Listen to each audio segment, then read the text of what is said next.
Hello my dear students, this is study bright channel. ये एक बहुत इंपॉर्टेंट वीडियो है, specially class 10 students ICSE board mathematics के लिए।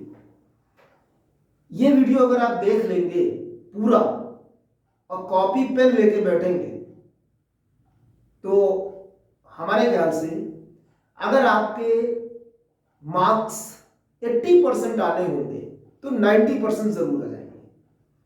हम ये कहें कि अगर 90% आने होंगे तो 99% आ जाएंगे। इसलिए क्योंकि इस वीडियो में मैं आपको ऐसी चीजें बताने जा रहा हूं जो बच्चे अक्सर कर गलत करते हैं। आपको मालूम होगा कि कुछ पैटर्न भी चेंज हुआ है, ठीक है। जैसे क्वेश्चन नंबर 1 15 क्वेश्चंस एमसीक्यू आने लगे हैं, ठीक है। एमसीक्यू में ही सबसे ज्यादा गलतियां होती हैं बच्चों से। उन गलतियों को कैसे सुधारेंगे उसके बारे में बताएं, और साथ में हर चैप्टर के बारे में, इसे हम ये भी कह सकते हैं वन शॉट इन मैथमेटिक्स।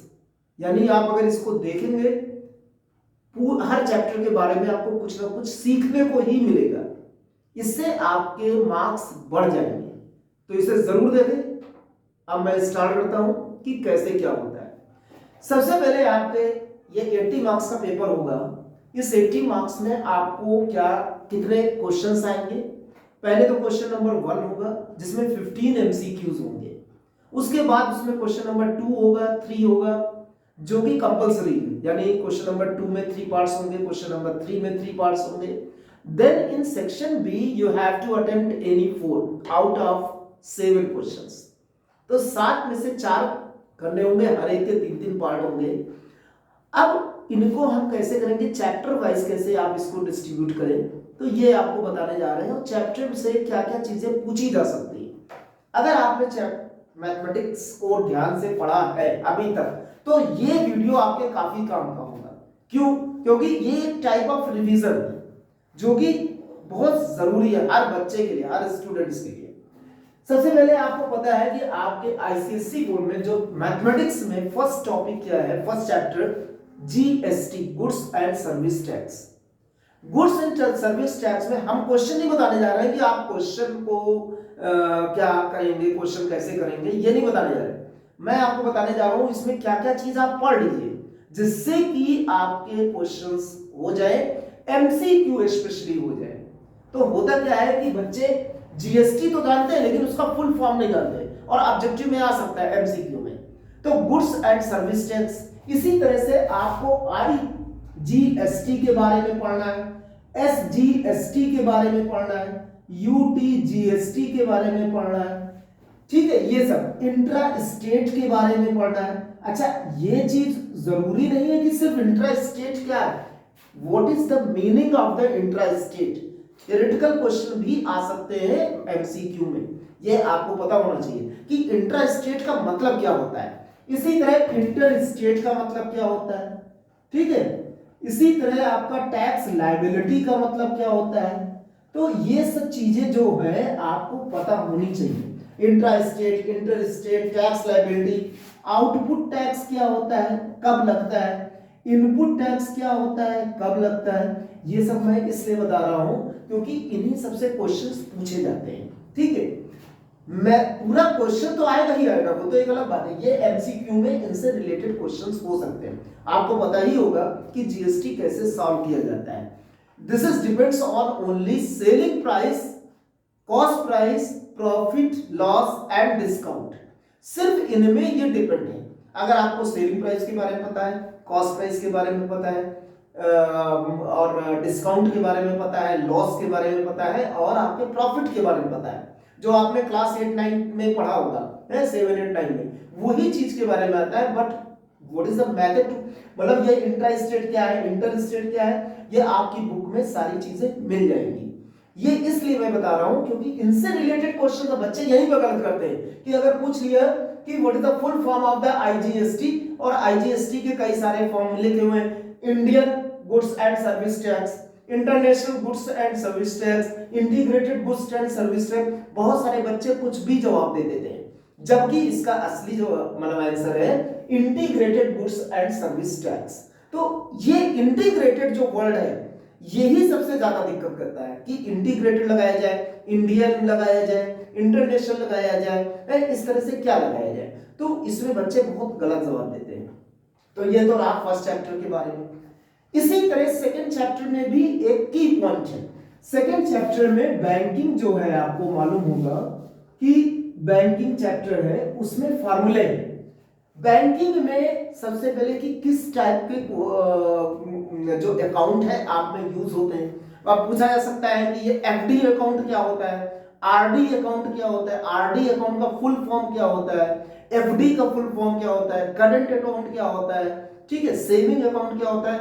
आपके कोर्स में इस मतलब कि सिलेबस में कौन सा अकाउंट है, तो ये पूछा जा सकता है कि what is the cover in your syllabus in the chapter banking. अब एफडी लिखा हुआ है, एफडी अकाउंट लिखा हुआ है, आरडी, या इसका फुल फॉर्म लिखा हुआ है, मान लीजिए fixed deposit account, recurrent deposit account, current account, saving bank account. अब बच्चे अगर ठीक से मालूम होगा कि हमने क्या पढ़ा हुआ है, तो आप टिक लगा सकते हैं कि आरडी अकाउंट, ठीक। तो इस तरह से अच्छा, ऐसे भी पूछा जा सकता है कि एफडी अकाउंट में क्या होता है, आरडी अकाउंट में क्या होता है, इस तरह से भी पूछा जा सकता है। तो इसको बड़े करके साथ में फार्मूले हैं जो इसमें PNN plus 1/2, PNN plus 1 R/2400, और उसके बाद ये क्या कहते हैं PN प्लस I, ये आपकी मैच्योरिटी वैल्यू। अब ये पूछा जाए, ये फॉर्मूला आपको पहली बार दिख रहा होगा, आप लोगों ने कभी ध्यान भी ना दिया गया होगा, ये आता है इस तरह से। ये तो देखा है आपने, ये फार्मूला क्या कहलाता है बच्चों, ये इंटरेस्ट कहलाता है, ये सबने देखा। लेकिन ये क्या कहलाता है, मैच्योरिटी वैल्यू कहलाता है। लेकिन अब उस के फर्स्ट और सेकंड पेज को पढ़ें चैप्टर के, तो आपको ये भी फार्मूला मिलेगा। This is called equivalent principal for 1 month. अगर कभी कभी पूछ लिया जाता है कि what is the equivalent principal for 1 month, अब ये सब ऑप्शन दिए, ये भी ऑप्शन दिया और भी ऑप्शन दिए गए होंगे, तो बच्चे क्या करते हैं, जल्दबाजी में यही लगा देते हैं, ये वाला लगा देते हैं, जो कि बिल्कुल गलत है, ठीक है। उन्होंने इंटरेस्ट के बारे में नहीं पूछा, उन्होंने पूछा इक्विवेलेंट प्रिंसिपल फॉर 1 मंथ, तो आपको क्या करना है, ये लगाना है। अब कभी पूछा जा सकता है what is the meaning of N, N number of months है, ना कि ईयर। अब बच्चे गलत कहां करते हैं, ईयर में दिया गया है क्वेश्चन और वो ईयर में ही लिख देते हैं। मतलब अगर 2 इयर्स फॉर 2 इयर्स अगर क्या कहते हैं डिपॉजिट किया जा रहा है कोई फिक्स्ड अमाउंट को, मंथली डिपॉजिट किया जा रहा है 2 इयर्स, 2 ईयर, तो 2n की जगह पे 2 लिख देते हैं, जो कि गलत है, ठीक है। n की जगह पे हमें 24 लिखना है। कभी कभी बच्चे यहां पे गलत करते हैं, इस n+1 की जगह पे n-1 लगा देते हैं, जो कि हमने देखा हुआ है। तो ये भी बिल्कुल पूरी तरह से गलत हो गया, यानी कि आपको फार्मूला ही नहीं पता। तो स्पेशली फार्मूले तो जरूर याद रखें, ठीक है। अब बात करते हैं आगे चैप्टर की, जो आपका थर्ड चैप्टर है share and dividend. Share and dividend में आपके पास में 3 फार्मूले, 3 या 4 फार्मूले हैं, लेकिन उनकी टर्मिनोलॉजी बहुत ज्यादा है। शेयर क्या होता है, डिविडेंड क्या होता है, रेट ऑफ डिविडेंड क्या होता है, रेट ऑफ रिटर्न क्या होता है, मार्केट वैल्यू क्या होती है, नॉमिनल वैल्यू क्या होती है, फेस वैल्यू क्या होती है, एट प्रीमियम क्या होता है, बिलो प्रीमियम क्या होता है, एट पार क्या होता है, डिस्काउंट क्या होता है, सेल प्रोसीड क्या होता है। बहुत सारे टर्म्स है। अब आपको हम एक एक करके अगर हम लिखना चालू करें तो उसका बहुत सारे टर्म्स आ जाएंगे।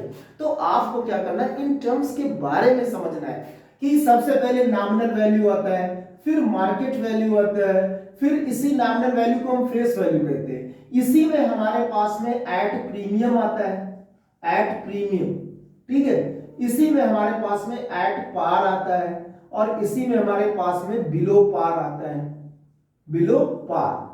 इसको हम अबव पार भी बोलते हैं, अबव पार भी बोलते हैं, ठीक है।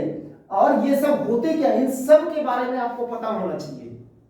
इन सब के बारे में, तीनों मार्केट वैल्यू है, लेकिन इन सब के बारे में पता होना चाहिए, ये एमसीक्यू में आ सकते हैं, ठीक है। उसके बाद में डिविडेंड आता है, डिविडेंड पूछा जा सकता है, रेट ऑफ डिविडेंड पूछा जा सकता है। ये एनुअल डिविडेंड कैसे हैं, इसको एनुअल डिविडेंड कहते हैं, ठीक है, एनुअल डिविडेंड रुपीज में होता है, और रेट ऑफ डिविडेंड जैसा कि पता है कि रेट ऑफ डिविडेंड किस में होगा, परसेंट में होगा।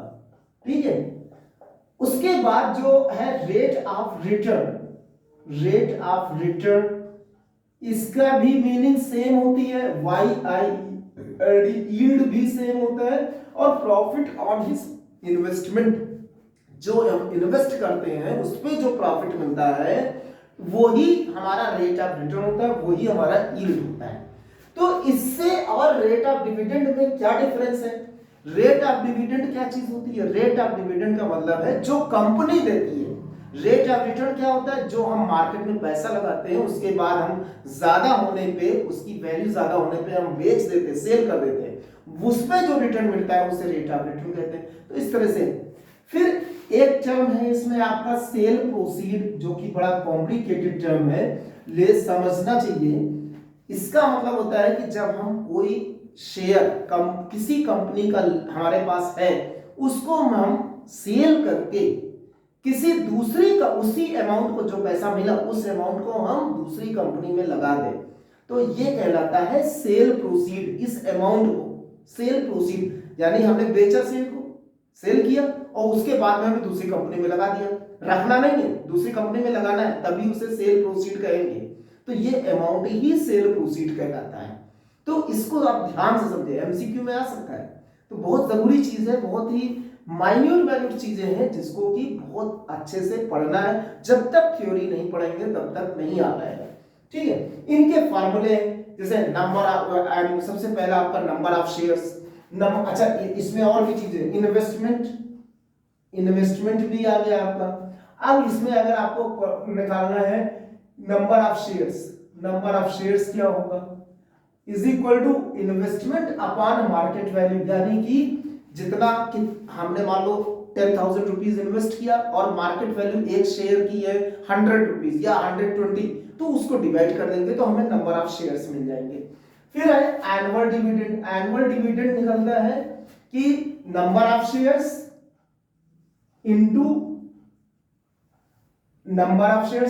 Nominal value into RD. RD मतलब रेट ऑफ डिविडेंड। ठीक है, ये आपका एनुअल डिविडेंड निकला है। फिर आपका रेट ऑफ रिटर्न होता है। रेट ऑफ रिटर्न के दो फार्मूले होते हैं। पहला फार्मूला है एनुअल इनकम AI, जिसको हम बोलते हैं upon investment, total investment into 100%। एक तो ये हो गया। दूसरा हो गया RD into NV upon MV into 100%। ये हो गया आपका सेकंड फार्मूला। तो ये दो फार्मूले रेट ऑफ रिटर्न के होते हैं। तो आपके पास में 3 फार्मूले आ गए, मेन 3 फार्मूले हैं। तो इनके बारे में जानना है क्योंकि हो सकता है कि एमसीक्यू में ये भी दे दे। अच्छा, फार्मूले याद होंगे तो आप क्वेश्चन भी कर पाएंगे। अगर फार्मूले ही नहीं याद है तो क्वेश्चन कैसे करेंगे? अगर हम क्वेश्चन पे, जब हम क्वेश्चन करते समय फार्मूले लिख दे तो वो भी आपको मार्क्स दिलाएगा। यदि हम फार्मूले ही नहीं लिख रहे हैं तो सीधी सी बात है, मार्क्स नहीं मिलेंगे। तो मार्क्स पाने के लिए हमें हर जगह आपको लिखना है, नहीं तो फिर दिक्कत हो जाएगी। तो इसलिए आपको सबसे ज्यादा इसमें कॉशियस रहना है। अच्छा, अब हम आगे की ओर बढ़ते हैं। चैप्टर 4। चैप्टर 4 क्या है आपका? Share and linear inequation. सबसे ज्यादा गलती बच्चे कहां करते हैं लीनियर इनइक्वेशन में? रूल्स नहीं पता है। क्या रूल्स होते हैं? जब हमारे पास में x is greater than y है, मान लीजिए, ठीक है, मान लीजिए, कभी कभी बच्चे करते हैं इसमें हम कोई भी चीज ऐड करें, सब्ट्रैक्ट करें, तब ये साइन नहीं चेंज होता है। ये ध्यान रखें। कब साइन चेंज होता है? जब हम किसी निगेटिव नंबर से मल्टीप्लाई करें या डिवाइड करें। अब हम निगेटिव नंबर से मल्टीप्लाई करें, जैसे मान लीजिए दोनों तरफ इसमें, तो ये साइन चेंज हो जाएगा, यानी ये जो ग्रेटर देन था लेस देन हो गया। ये बच्चे भूल जाते हैं। कैसे भूल जाते हैं उसका भी रीजन है। जैसे मान लीजिए यहाँ -2x आया, इस लेस देन 3 आया, तो इसको लिख देते हैं बच्चे x इज लेस देन -3/2। ये बिल्कुल गलत, क्योंकि ये माइनस साइन इधर आया, यानी ये माइनस साइन कब इधर आया होगा? जब हम माइनस से मल्टीप्लाई किए होंगे। तो जब भी x के साथ, यानी जो वेरिएबल यूज है उसके साथ अगर माइनस साइन लगा है और हमको उसकी वैल्यू को निकालना है, तो माइनस से मल्टीप्लाई ही करना है, और जब करेंगे तो ये वाला साइन हमारा चेंज हो करके greater than, less than greater हो जाएगा या ग्रेटर देन। सबसे ज्यादा गलती यही होती है। दूसरी गलती कहां बच्चों होती है? दूसरी गलती होती है कि जब हमारे पास में x is greater than y है और इस y को इधर लिखना है, x को इधर लिखना है, तो अभी हम साइन नहीं चेंज करते हैं, जो कि गलत है। यानी इसको हमें क्या करना है, इसको हमें लेस देन दिखाना है। हमेशा याद रखें, दो चीजों में साइन चेंज होता है। कायदे से तो तीन चीजें हैं, लेकिन हम दो चीजों में इसलिए बता रहे हैं क्योंकि आपको जरूरत पड़ेगी सिर्फ दो चीजों में। सबसे पहले निगेटिव साइन से मल्टीप्लाई या डिवाइड करेंगे तो sign of inequation change होगा। सेकेंडली, जब हम इंटरचेंज करेंगे साइड, यानी पूरे लेफ्ट हैंड साइड को इधर ला रहे हैं और राइट हैंड साइड को उधर ले जा रहे हैं, तो भी साइन चेंज होगा। ये जरूर याद रखें। इसमें एक जगह और गलती होती है, किसमें? नंबर लाइन बनाने में। नंबर लाइन बनाने में कैसे गलती होती है? जैसे मान लीजिए x बिलोंग्स टू इंटीजर है और हमने नंबर लाइन बनाया और यहाँ पे x की वैल्यू आ रही है, मान लीजिए सॉल्यूशन सेट में -3, -2, -1, 0, 1, 2 मान लीजिए, सपोज करिए। तो क्या करते हैं, ये -1 हो गया, ये 0 हो गया, ये -2 हो गया, ये -3 हो गया, 1 हो गया, 2 हो गया, 3 हो गया। तो बच्चे कहां गलती कर रहे हैं? हमने सॉल्यूशन सेट लिखा अलग अलग, यानी इंटीजर, नेचुरल नंबर, ये सब अलग अलग नंबर होते हैं, एक पर्टिकुलर डिजिट, और यहां से बना रहे हैं, यहां पे करके ऐसे लाइन खींच दिया, ऐसे लाइन खींच दिया। तो ये क्या हो गया? ये गलत हो गया। क्यों? लाइन खींचने पे ये शो होता है कि इनके बीच के भी नंबर आ रहे हैं, यानी डेसिमल नंबर्स भी आ रहे हैं, जबकि इंटीजर क्या डेसिमल होता है? नो। तो आपको ध्यान रखना है, लाइन सिर्फ और सिर्फ दो केसेस में खींची जाती है। कौन से दो केसेस हैं? जब x belongs to real number या x belongs to rational number, तभी लाइन खींची जाएगी, नहीं तो इंटीजर हो गया, नेचुरल नंबर हो गया, होल नंबर हो गया, इन तीनों में लाइन नहीं खींची जानी है। क्या करना पड़ेगा आपको? सिर्फ और सिर्फ डॉट, ऐसे ऐसे डॉट पुट करने हैं, ठीक है? ऐसे डॉट पुट करने हैं, ठीक है, जितने नंबर होंगे। और अगर लाइन खींच दिया तो 1 मार्क का ये पार्ट होता है, ये आपको नहीं मिलेगा, और आप खुशी खुशी एग्जामिनेशन हॉल से बाहर निकलेंगे, सोचेंगे अरे हमारा तो सब सही है, हमारे तो 80 में से तो 79 आ ही जाएगी, लेकिन आते कितने? 59। आते कितने? 49। क्यों आ रहे हैं? इसी वजह से आ रहे हैं क्योंकि ये सब हिडन मार्क्स हैं और ये सब चले जाते हैं, पता भी नहीं चलता है, वो काट दिया जाता है।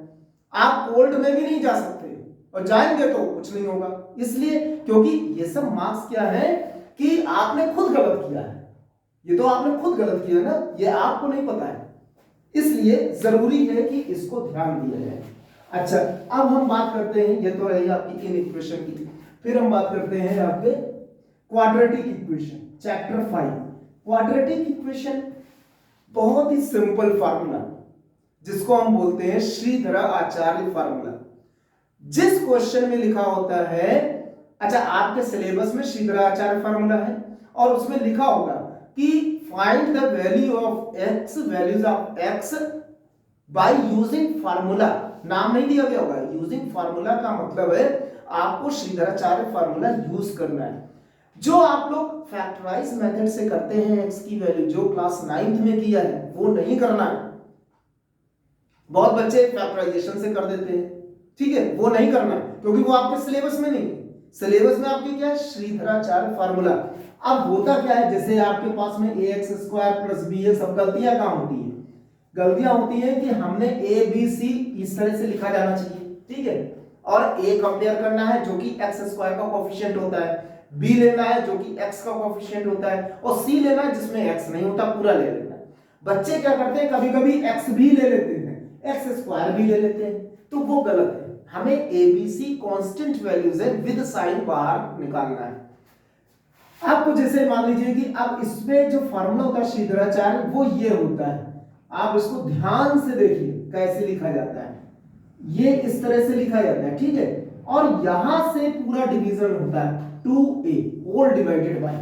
बच्चे क्या करते हैं, कभी कभी यहां पे कर लेते हैं, इस जगह पे कर लेते हैं, जो कि पूरी तरह से गलत है। गलतियां आप लोग खुद करते हैं, कभी आधा लिख करके, या इसमें प्लस साइन लगा के, या इसमें 2 लिख के, या इसमें a लिख के। सिर्फ गलतियां फार्मूले में ही होंगी।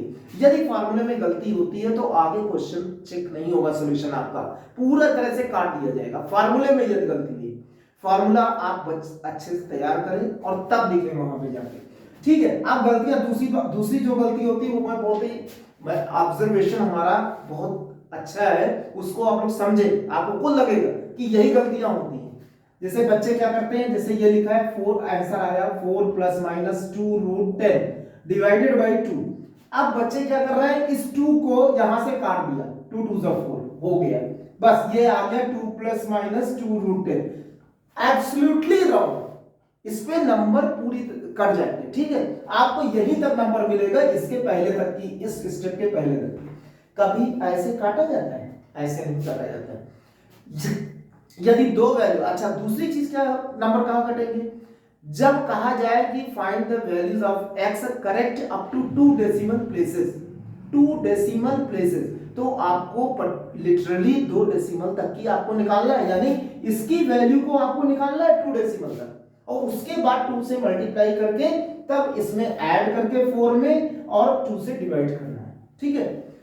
बच्चे और गलत कहां करते हैं, √10 की तो वैल्यू निकाल लेते हैं लेकिन 2 में मल्टीप्लाई नहीं करते, इस 2 से मल्टीप्लाई नहीं करेंगे तो भी गलत होगा।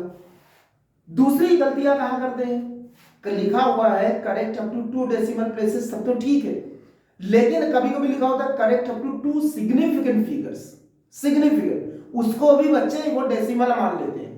वो decimal figure, significant figure, both are the different thing, ठीक है। डेसिमल, जैसे मान लीजिए कोई आंसर अगर 3.26 आ रहा है, ये correct up to 2 decimal places है, लेकिन अगर इसी को अगर हमको कहें 2 सिग्निफिकेंट फिगर, तो आपको लिखना है 3.3, इसको राउंड ऑफ करना है, 2 ही डिजिट होनी चाहिए फिर, ठीक है। सिग्निफिकेंट फिगर सारे काउंट किए जाते हैं, फिलहाल उसके रूल्स बहुत सारे हैं, लेकिन जनरली आपके कोर्स में सारे किए जाते हैं, ठीक है। अच्छा, फिर अब हम बात करते हैं इसी में नेचर ऑफ रूट्स की। नेचर ऑफ रूट्स क्या होता है, नेचर ऑफ रूट्स डिपेंड करेगा डिस्क्रिमिनेंट पे। अच्छा, डिस्क्रिमिनेंट क्या होता है, डिस्क्रिमिनेंट, डिस्क्रिमिनेंट जैसे मान लीजिए एमसीक्यू में आ गया डिस्क्रिमिनेंट, व्हाट इज डिस्क्रिमिनेंट, और 4 ऑप्शन दे दिए, एक ये भी ऑप्शन है, एक आपका ये भी ऑप्शन है, और इस तरह से और भी ऑप्शन है, पूरा फॉर्मूला भी है। कभी कभी बच्चे इसको कर जाते हैं, this is not discriminant. Discriminant हमारा सिर्फ अंडर रूट के अंदर की वैल्यू होती है, यानी b² - 4ac होता है, सिर्फ डिस्क्रिमिनेंट इतना होता है, दिस इज कॉल्ड डिस्क्रिमिनेंट, है ना। ये चीज वैल्यू जो होती है इसी के ऊपर नेचर ऑफ रूट्स डिपेंड करता है। अब नेचर ऑफ रूट्स कैसे कैसे होते हैं, एक होता है b² - 4ac is equal to 0, तो इसको कहते हैं कि ये रूट्स इक्वल है और रियल है। एक होता है इज ग्रेटर देन 0, तो इसको कहते हैं कि रूट्स रियल है और डिस्टिंक्ट है। अच्छा, इसमें 2 चीजें आती हैं, इसको आप ध्यान से देखिएगा कि जब हमारे पास में ये वैल्यू आ जाए, ये वैल्यू ग्रेटर देन 0, तो इसमें 2 पार्ट हो जाते हैं। ग्रेटर देन 0 कोई नंबर, अब इसमें रखेंगे ग्रेटर देन 0, मान लीजिए √10, जैसे अभी हमने लिया था एग्जांपल, 10 आ गया, तो क्या ये परफेक्ट स्क्वायर नंबर है, ये तो स्क्वायर रूट से बाहर नहीं निकलेगा ना, तो इस टाइप के रूट को बोलते हैं डिस्टिंक्ट एंड इररेशनल, इररेशनल जो कि बाहर ना निकल पाए। लेकिन क्या 16 आ जाए, 25 आ जाए, 36, तो ये तो हमारे तब भी तो ग्रेटर देन 0 है, लेकिन ये परफेक्ट स्क्वायर नंबर है, तो इस टाइप के रूट्स को बोलते हैं distinct and rational number, rational roots, ठीक है। इररेशनल जब निकल ना पावे, रैशनल जब निकल के बाहर आ जाए, तो ये इसका मीनिंग है। सेकेंडली, इसके बाद ये अगर आपका लेस देन 0 है, तो आप कौन सा रूट्स होंगे, ये डिस्टिंक्ट एंड इमेजिनरी रूट्स, मतलब अलग अलग है, इमेजिनरी रूट्स है, नो रियल रूट्स इसको बोलते हैं, नो रियल रूट्स। लेकिन एक केस और भी है जो बच्चे नहीं जानते, और वो भी आते कौन से, कभी कभी इसमें इक्वल साइन भी लगा देते हैं ग्रेटर देन में, क्योंकि इक्वल भी रियल है और ग्रेटर भी रियल है, तो इस केस के लिए जो रूट्स लिखा जाता है ना, द रूट्स आर रियल। अब इसमें ना तो इक्वल बोला जाएगा और ना ही अनइक्वल बोला जाएगा, ठीक है। The roots are real. ये तो आपके रहा रूट्स के बारे में, नेचर ऑफ रूट्स के बारे में। उसके बाद इसमें एक और टॉपिक है जिसमें कि प्रॉब्लम्स बेस्ड ऑन इक्वेशंस है। प्रॉब्लम बेस्ड ऑन इक्वेशन जैसे आप लोगों ने साइमल्टेनियस पढ़ा होगा क्लास 9 में है, क्लास 8 में भी पढ़ा होगा।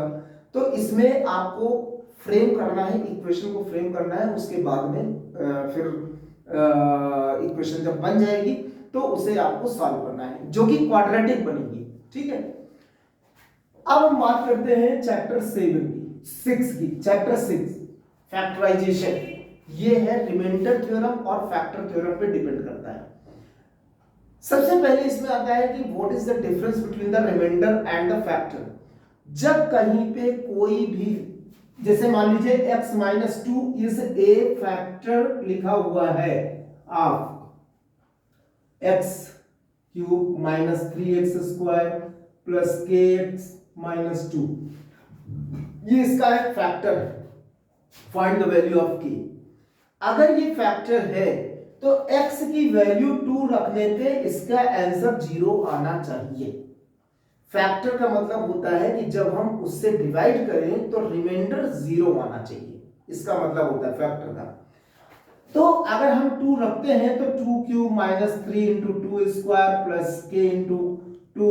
सबसे ज्यादा गलती क्या होती है कि जब वैल्यू रखते हैं और सिंप्लीफाई करते हैं तो बच्चे उसको कहीं ना कहीं गलत कर देते हैं, जिससे कि आंसर नहीं आता है। तो आपको ध्यान रखना है, कॉन्सेंट्रेट रखना है कि कैसे क्वेश्चंस को किए जाए।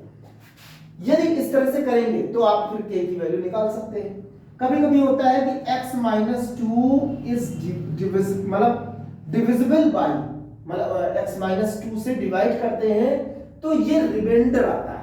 अगर x माइनस 2 से डिवाइड करें ये रिमाइंडर आता है, तो उस जीरो की जगह पे वो वैल्यू आपको रखनी होगी, रिमाइंडर की वैल्यू। जैसे 3 आ जाए या 4 दे दिया तो वो रखना है, ठीक है। इस तरह से आपको फैक्टर और रिमाइंडर थ्योरम में डिफरेंस को देखना है। अब जैसे चैप्टर 7 है, चैप्टर 7 में क्या है कि रेशियो एंड प्रोपोर्शन।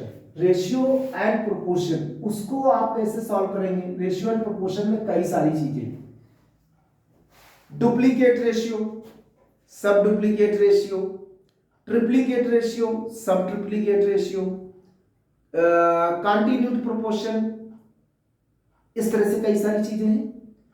फिर आते हैं invertendo, alternendo, convertendo, dividendo, componendo. Componendo and dividendo simultaneous, जो कि काफी इंपॉर्टेंट है। होता क्या है कि जब क्वेश्चन आता है कि x इज इक्वल टू, जैसे मान लीजिए 2x is equal to 2a plus 1 minus 2a minus 1 upon 2a plus 1 और plus under root 2a minus. अब कहा जाए कि इसको आप कंपोनेंडो डिविडेंडो से सॉल्व करें और जो भी निकालना है प्रूव करने वाला वो दीजिए। बच्चे क्या करते हैं, कंपोनेंट डिविडेंडो अप्लाई करते हैं तो इस तरफ सिर्फ अप्लाई कर देते हैं, फिर इस तरफ नहीं अप्लाई करते, जबकि कंपोनेंटो डिविडेंडो आपको दोनों तरफ अप्लाई करना है, in the left and right both the sides. तो x अपॉन 1 लिखा, फिर x प्लस 1 लिखा, x माइनस 1, उसके बाद में इधर भी यही चीज किया, इसको न्यूमरेटर माने, इसको डिनोमिनेटर। तो यानी दिस न्यूमरेटर प्लस ये पूरा denominator divided by numerator minus denominator, तब हम उसको सॉल्व करें, तभी ये सॉल्व होगा, नहीं तो फिर कहीं ना कहीं गलत जरूर हो जाएगा। तो कंपोनेंटो डिविडेंडो का यूज करते समय विशेष ध्यान रखें, साइन का बहुत जरूरी है, क्योंकि सबसे ज्यादा गलतियां यहाँ पे डिनोमिनेटर के साथ जो ये माइनस साइन लगा ना, यही गलती करवाता है। जब भी नेगेटिव साइन आए तो आप ब्रैकेट का यूज करें, ठीक। अब जो सबसे इजी चैप्टर और सबसे ही कहे जाए कि गलतियां भी उसमें होती हैं, मैट्रिक्स। बच्चे सोचेंगे कि अरे मैट्रिक्स तो बहुत इजी है, लेकिन नहीं, मैट्रिक्स इजी नहीं है, मैट्रिक्स को समझा जाता है। मैट्रिक्स चैप्टर में क्या है कि आपको ये देखना है, देखिए एडिशन, सब्ट्रैक्शन, कंपैरिजन, ये तीन चीजें तो जिस तरह की दोनों मैट्रिक्स होंगी तभी वो ऐड सब्ट्रैक्ट होगी।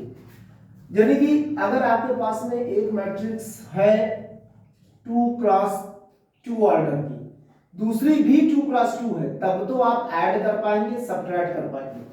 अगर आपके पास दोनों डिफरेंट है तो आप नहीं कर पाएंगे। जैसे मान लीजिए कि एक 2 क्रॉस 2 है, दूसरी 2 क्रॉस 3 है, तो आप कतई नहीं कर पाएंगे।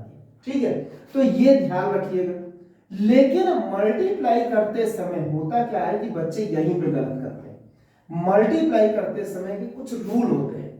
इसका अगर ऑर्डर हमारा m क्रॉस n है और इसका ऑर्डर p क्रॉस q है, ये ऑर्डर का मतलब क्या होता है, मैट्रिक्स चैप्टर आप लोगों ने पढ़ ही रखा होगा। ये नंबर ऑफ रोज को डिपेंड कर बताता है, नंबर ऑफ कॉलम्स को बताता है। ठीक है, इसका जो फर्स्ट मैट्रिक्स है, मैट्रिक्स ए मान लीजिए, ये मैट्रिक्स बी है, ये जो फर्स्ट मैट्रिक्स का नंबर ऑफ कॉलम्स और सेकेंड मैट्रिक्स का नंबर ऑफ रोज, अगर दो मैट्रिक्स मल्टीप्लाई हो रही हैं तो ये दोनों क्या होने चाहिए आपके, ये दोनों इक्वल होनी चाहिए। अगर ये 2 क्रॉस 2 है तो ये 2 जरूर होना चाहिए, ये 2 है तो ये 2, ये 3 है तो ये 3, ये 1 है तो ये 1। ठीक है, कभी कभी क्वेश्चन में पूछते हैं एमसीक्यू में कि ये ऑर्डर दे रखा है, अब मल्टीप्लाई करने के बाद कौन सा ऑर्डर आएगा मैट्रिक्स का, तो वो इसका रो और इसका कॉलम जो बचा रहता है ना, यही ऑर्डर आता है मल्टीप्लाई करने के बाद, आफ्टर मल्टीप्लिकेशन। तो ये ध्यान रखें।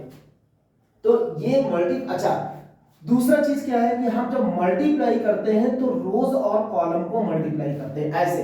अब बच्चे गलत कहां करते हैं, इसको थोड़ा मैं समझा देता हूं। जैसे मान लीजिए कि इस तरह से दो मैट्रिक्स है, एक है 2 3 9 4, एक है 1 5 6 -2, ऐसे तो करना चाहिए ऐसे। लेकिन बच्चे क्या करते हैं, कभी कभी 2 को 1 से किया, 3 को 5 से किया, 2 9 को 6 से किया, 4 को -2 से किया, गलत, बिल्कुल गलत हो गया। करना क्या है, 2 को 1 से करना है, फिर 3 को 6 से करना है और प्लस करना है। इसी तरह 2 को 5 से करना है और 3 को -2 से करना है, फिर 9 को 1 से करना है और 4 को 6 से करना है। तो मतलब इस तरह से करना है, 9 को 5 से करना है और 4 को -2 से करना है, और तब जो आंसर आएगा वही आएगा। ठीक है, इसको कहते हैं रो इनटू कॉलम। ठीक है, पहली मैट्रिक्स के रो को लेना है और दूसरी मैट्रिक्स के कॉलम को लेना है। एक रो को लिया तो दोनों कॉलम में मल्टीप्लाई होना है, ये पहला है, ये दूसरा है। दूसरा रो को लिया तो दोनों कॉलम में मल्टीप्लाई होना है। ठीक है, ये जरूरी है, अगर ऐसे नहीं करते हैं तो गलत है। अच्छा, इस और एक गलती कहां होती है बच्चों से, जैसे मान लीजिए कि एक ही मैट्रिक्स दी गई है यही, और कहा जाए ये मैट्रिक्स ए है और फाइंड ए स्क्वायर। कभी कभी बच्चे क्या करते हैं, इसको सीधा 4 9 81 16 कर दिया, बेकार, ये गलत हो गया। ऐसे नहीं होता है, आपको ए स्क्वायर को ए इंटू ए करना है और तब इसको 2 बार लिखना है और तब मल्टीप्लाई करना है रो इंटू कॉलम, जैसे बताया था। ठीक है, ये तो बिल्कुल आपका पूरी तरह से गलत हो जाएगा। तो ये सब चीजें ध्यान में रखनी है मैट्रिक्स में। मैट्रिक्स में कुछ चीजें हैं, टाइप्स ऑफ मैट्रिक्स, जैसे आती है जीरो मैट्रिक्स जिसको हम नल मैट्रिक्स भी बोलते हैं, आइडेंटिटी मैट्रिक्स। यूनिट मैट्रिक्स या आइडेंटिटी हमेशा 1 से शुरू होगी, ये हम आपको बता देते हैं, आपके कोर्स में यही है और कोई नहीं। एक ही मैट्रिक्स है, इसे कहते हैं यूनिट मैट्रिक्स और आइडेंटिटी मैट्रिक्स। आपको अगर आई यूज करना है तो यही यूज करिएगा। कभी कभी बच्चे कहां से स्टार्ट करते हैं, ऐसे ये कर देते, गलत है ये यूनिट मैट्रिक्स नहीं है, समझ में आया? ठीक। अच्छा, अब चैप्टर इसके बाद आपका आता है जो क्या नाम है इसका, एपीजीपी। बहुत ही अच्छा चैप्टर है, अरिथमेटिक प्रोग्रेशन और ज्योमेट्रिक प्रोग्रेशन। उसमें फॉर्मूले आप जरूर याद कर लीजिए। एपी की मीनिंग क्या होती है ये पता होना चाहिए कि हम एपी किन सीक्वेंस को कहते हैं। एपी का सीक्वेंस जैसे मान लीजिए 4 6 8 10 ऐसे, इसके बीच के डिफरेंस को 6 - 4 8 - 6 10 - 8 उल्टा ऐसे नहीं करना है। 4 - 6 6, गलतियां यहां पे भी होती हैं, उल्टा आपको करना है 6 - 4 8 - 6, ये एपी कहलाता है। अच्छा, एपी क्यों कहलाता है? क्योंकि सबकी वैल्यू क्या है, 2 है। अगर डिफरेंस सेम आ रहा है, कॉमन जिसको हम कहते हैं कॉमन डिफरेंस, तो आप कहेंगे ये अरिथमेटिक प्रोग्रेशन है। लेकिन ज्योमेट्रिक प्रोग्रेशन क्या होता है, जैसे आपके पास 3 है, 6 है, 12 है, 24 है, ऐसे है। तो आपको क्या करना है, फिर वही उल्टा 6/3, 12/6, 24/12, इन सब का रेशियो सेम आना चाहिए। अच्छा, ये जरूरी नहीं 2 आ गए, कोई भी आ सकता है, यहां 2 आ रहा है, ये हमने एग्जांपल ऐसे लिया, 2 आ सकता है, 3 आ सकता है, लेकिन ये रेशियो सेम आना चाहिए। इसको कहते हैं कॉमन रेशियो, और ये कहलाते हैं जीपी, ज्योमेट्रिक प्रोग्रेशन। ठीक है, अब इसमें फार्मूले होते हैं, उन फार्मूलों को आपको ध्यान से पढ़ना है, रटना है, प्रैक्टिस करनी है।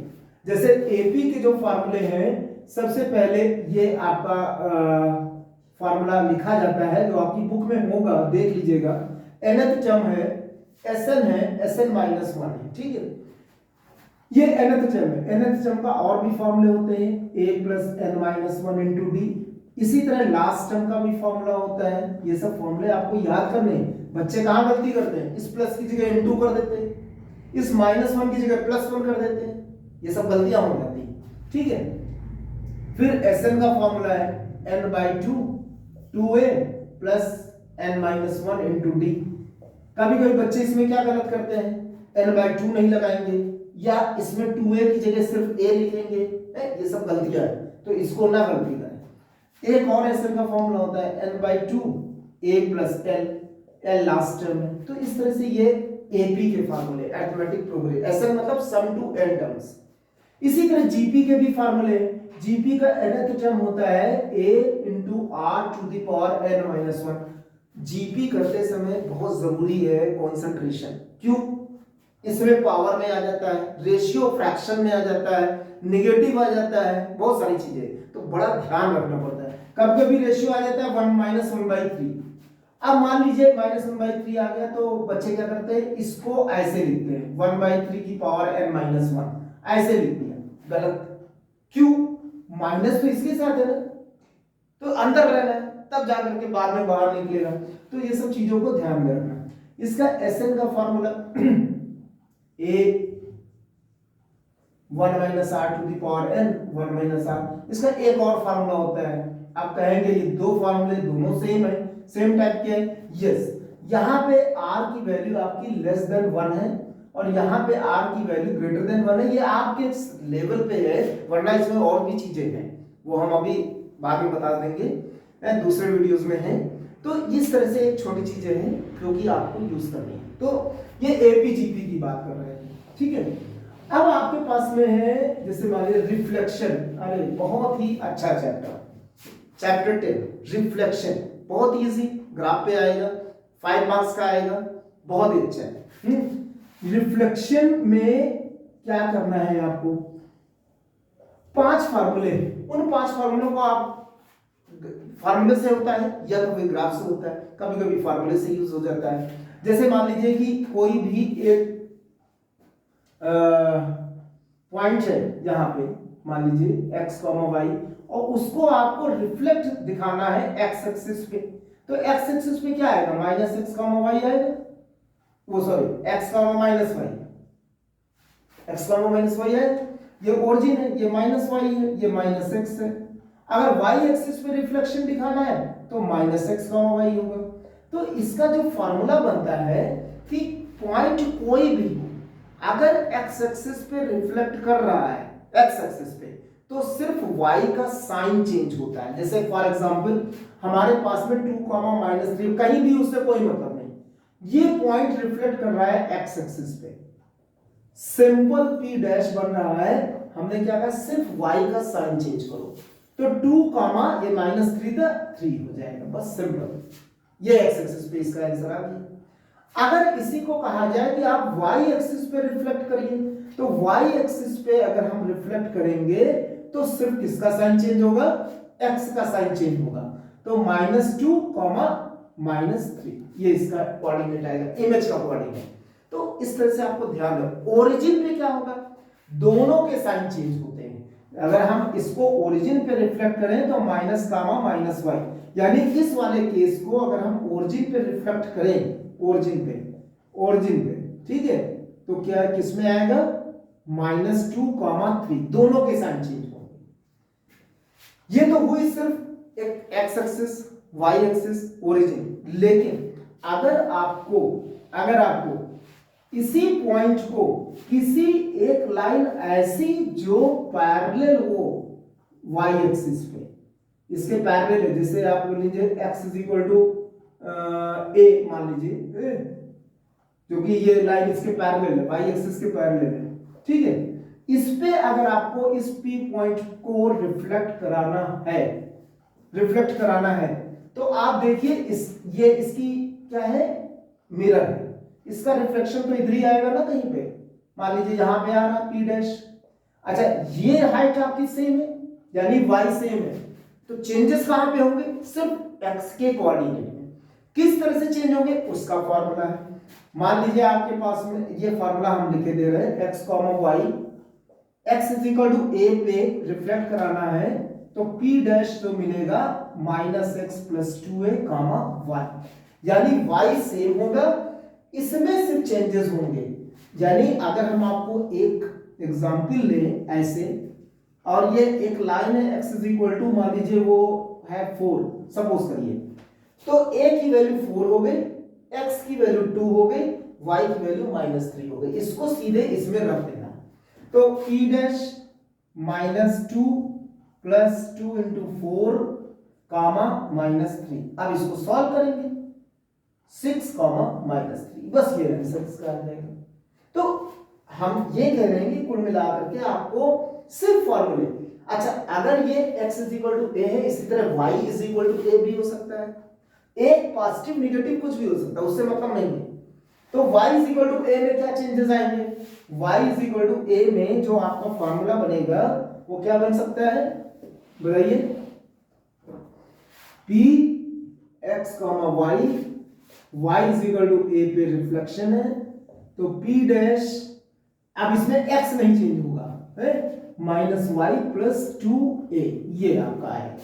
तो ये 5 फॉर्मूले आपको यूज करने हैं। अच्छा, एक वर्ड है इसमें, इनवेरिएंट पॉइंट। इनवेरिएंट पॉइंट किसे कहते हैं, ये वो पॉइंट होता है कि जिस अगर उसकी इमेज को निकाला जाए, ये पॉइंट है जिसकी इमेज का कोऑर्डिनेट्स यही रहता है जो इसके पॉइंट का कोऑर्डिनेट, यानी ऑब्जेक्ट का कोऑर्डिनेट और इमेज का कोऑर्डिनेट सेम होता है, तो उस पॉइंट को कहते हैं इनवेरिएंट पॉइंट।